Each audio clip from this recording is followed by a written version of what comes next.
Jeremiah 30 অধ্যায় 9 পদৰ পৰা মিছা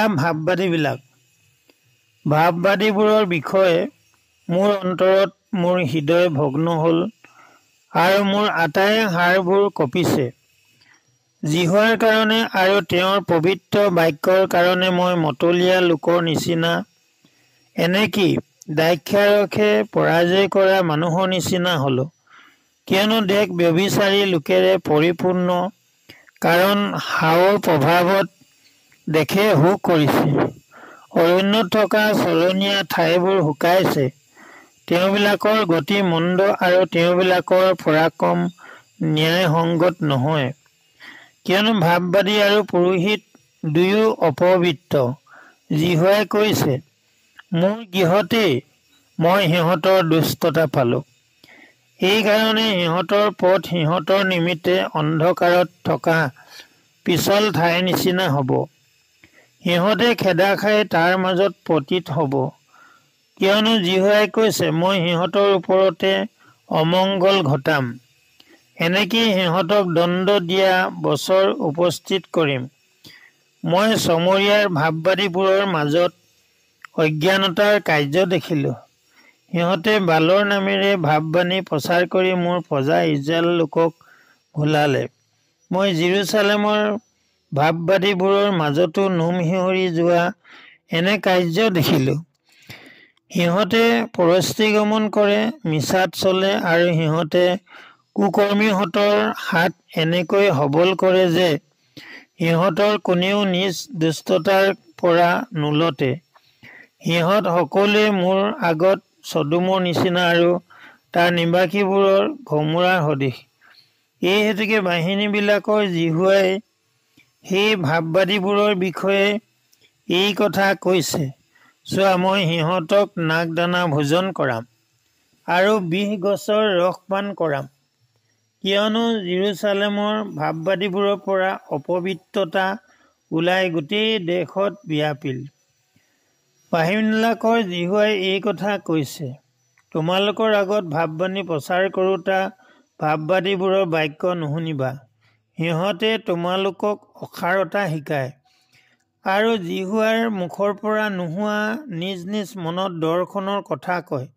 মোক হেয় জ্ঞান কৰোঁতাহঁতৰ আগত সিহঁতে সদায় কৈ থাকে যে জিহুৱাই কৈছে, তোমালোকে শান্তি পাবা।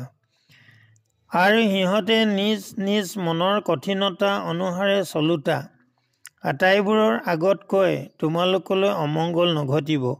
কাৰণ কোনে জিহুৱাৰ সভাত থিয় হৈছে যে সি নিজ চকুৰে চাই তেওঁৰ বাক্য শুনিব?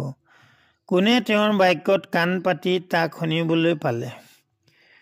সৌৱা চোৱা, জিহুৱাৰ প্ৰচণ্ড ক্ৰোধৰূপ ধুমুহা, এনেকৈ প্ৰবল বাঁমাৰলি বতাহ আহিছে।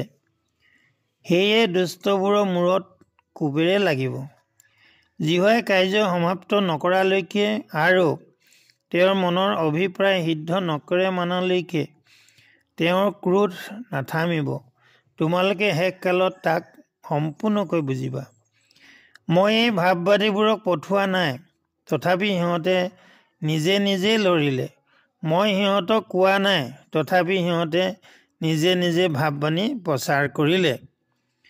কিন্তু সিহঁত মোৰ সভাত থিয় হোৱা হ'লে মোৰ প্ৰজাবিলাকক মোৰ বাক্য শুনালেহেঁতেন আৰু তেওঁবিলাকৰ কুপথ ও কুকৰ্মৰ পৰা তেওঁবিলাকক ওলোটালেহেঁতেন। জিহুৱাই কৈছে, মই জানো ওচৰত থকাহে ঈশ্বৰ, দূৰত থকাও ঈশ্বৰ নহয় জানো? জিহুৱাই কৈছে, মই দেখা নোপোৱাকৈ কোনো মানুহ জানো গুপুতে লুকাই থাকিব পাৰে? জিহুৱাই কৈছে, মই জানো স্বৰ্গ আৰু পৃথিৱী বিয়পি নাথাকোঁ। মই সপোন দেখিলোঁ এই বুলি কৈ মোৰ নামেৰে মিছা ভাৱবাণী প্ৰচাৰ কৰোঁতা ভাৱবাদীবোৰে কোৱা কথা মই শুনিলোঁ।